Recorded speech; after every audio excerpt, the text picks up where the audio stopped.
नमस्कार दोस्तों, चलिए जानते हैं झारखंड की 25 फटाफट बड़ी खबरों को सिर्फ 10 मिनट में। और हम लोग जानेंगे इस वीडियो में सभी सरकारी योजनाओं के बारे में, मनिया सम्मान योजना, वृद्धा पेंशन योजना और पीएम आवास योजना के बारे में। पर उससे पहले हमारे चैनल को सब्सक्राइब नहीं किया है तो सब्सक्राइब कर लें। झारखंड में कड़ाके की ठंड पड़ रही है। कई जिलों में तापमान 10 डिग्री से नीचे चला गया है। गुमला में सबसे कम 0.8 डिग्री तापमान दर्ज हुआ है। मौसम विभाग ने 13 जिलों में शीतलहर का येलो अलर्ट जारी किया है। अगले 2 दिन मौसम में बदलाव नहीं होगा, इसके बाद तापमान बढ़ेगा। रांची प्रशासन ने लोगों को ठंड से बचने की सलाह दी है। पश्चिम बंगाल में निपाह वायरस के 2 मामले मिलने के बाद झारखंड स्वास्थ्य विभाग अलर्ट हो गया है। सभी सिविल सर्जनों को सतर्क रहने का निर्देश दिया गया है। रांची समेत सीमावर्ती जिलों में खास निगरानी है। रिम्स और सदर में आइसोलेशन वार्ड तैयार हैं। लोगों को खजूर का रस और जमीन से खुदे फल न खाने की सलाह दी गई है। झारखंड में सोने और चांदी की कीमतों में लगातार बढ़ोतरी हो रही है। रांची में 22 कैरेट सोना 1,33,650 रुपये और 24 कैरेट सोना 1,40,330 रुपये प्रति 10 ग्राम पहुंच गया है। चांदी 3,07,000 रुपये प्रति किलो बिक रही है। बोकारो, जमशेदपुर और देवघर में भी रेट बढ़े हैं। गहने खरीदते समय हॉलमार्क जरूर जांचने की सलाह दी गई है। अंश और अंशिका के अपहरण का मामला अंतर्राज्यीय मानव तस्करी से जुड़ा है। पुलिस जांच में सामने आया है कि आरोपी मानव तस्कर नेटवर्क का हिस्सा हैं और उनके दूसरे राज्यों से भी संपर्क हैं। आरोपी बच्चों को बिहार ले जाने की तैयारी में थे। पुलिस ने बच्चों को सुरक्षित बरामद किया। झारखंड चैम्बर ने पुलिस के प्रयासों की सराहना की है।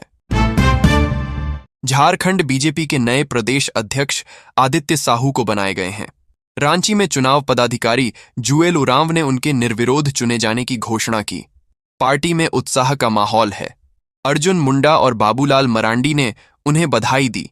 आदित्य साहू ने कहा कि वह संगठन को मजबूत करेंगे और कार्यकर्ताओं को साथ लेकर पार्टी को आगे बढ़ाएंगे।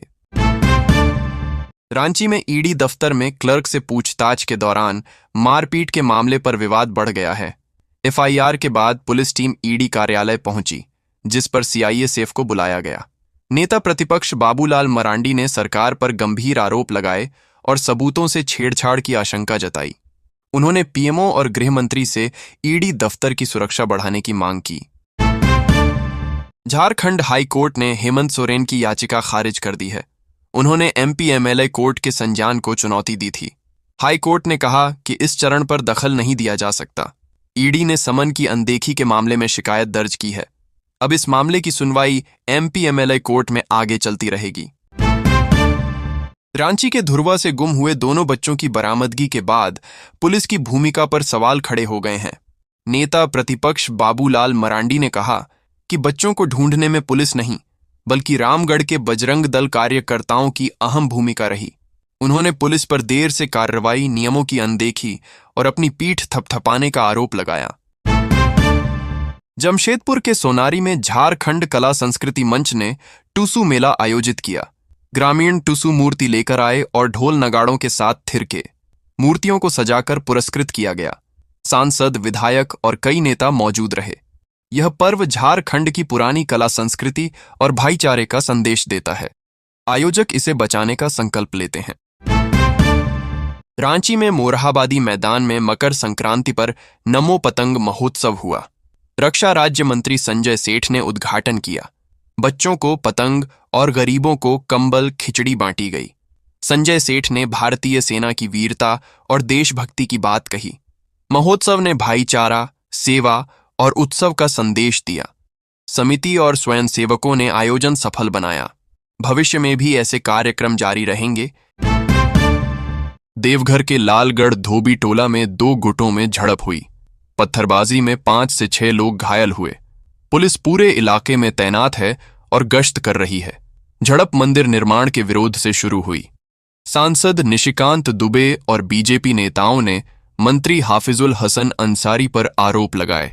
स्थानीय पुलिस पर भी सवाल उठाए गए। घायलों से नेताओं ने मुलाकात की और दोषियों के खिलाफ कार्रवाई की मांग की। भारतीय जनता पार्टी ने आदित्य साहू को झारखंड का नया प्रदेश अध्यक्ष बनाया है। 14 जनवरी को रांची में हुए कार्यक्रम में उन्हें निर्विरोध अध्यक्ष घोषित किया गया। वे पहले कार्यकारी अध्यक्ष और वर्तमान में राज्यसभा सांसद हैं। आदित्य साहू के सामने संगठन को मजबूत करना और आने वाले शहरी निकाय चुनाव में पार्टी का बेहतर प्रदर्शन कराना बड़ी चुनौती होगी। रांची में ईडी अफसरों पर दर्ज एफआईआर और पुलिस कार्रवाई के खिलाफ ईडी हाईकोर्ट पहुंची है। शुक्रवार को झारखंड हाईकोर्ट में सुनवाई होगी। ईडी ने कहा है कि यह सब पेयजल विभाग के 23 करोड़ रुपए के घोटाले की जांच कमजोर करने की साजिश है। ईडी ने मामले की जांच सीबीआई से कराने और एफआईआर रद्द करने की मांग की है। धनबाद होकर चलने वाली हावड़ा आनंद विहार अमृत भारत एक्सप्रेस 18 जनवरी को उद्घाटन स्पेशल के रूप में चलेगी। प्रधानमंत्री नरेंद्र मोदी सांतरागाछी स्टेशन से ट्रेन को हरी झंडी दिखाएंगे।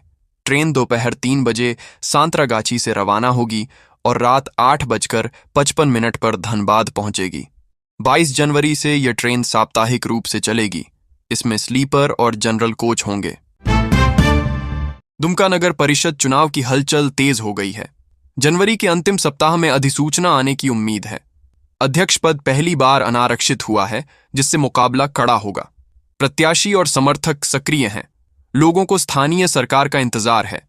विकास, साफ सफाई, नालियां और बेहतर जीवन जैसे मुद्दे अहम होंगे। जनता से सवाल पूछने की अपील भी उठ रही है। रांची में प्रवर्तन निदेशालय कार्यालय में कार्रवाई पर नेता प्रतिपक्ष बाबूलाल मरांडी ने इसे पुलिसिया गुंडागर्दी और भ्रष्टाचार बचाने का षड्यंत्र बताया। उन्होंने डीजीपी तादाशा मिश्रा को नियम के खिलाफ बनाए रखने का भी आरोप लगाया। जामुमो प्रवक्ता मनोज पांडेय ने आरोप खारिज किए और कहा, पुलिस ने अपने अधिकार क्षेत्र में कार्रवाई की।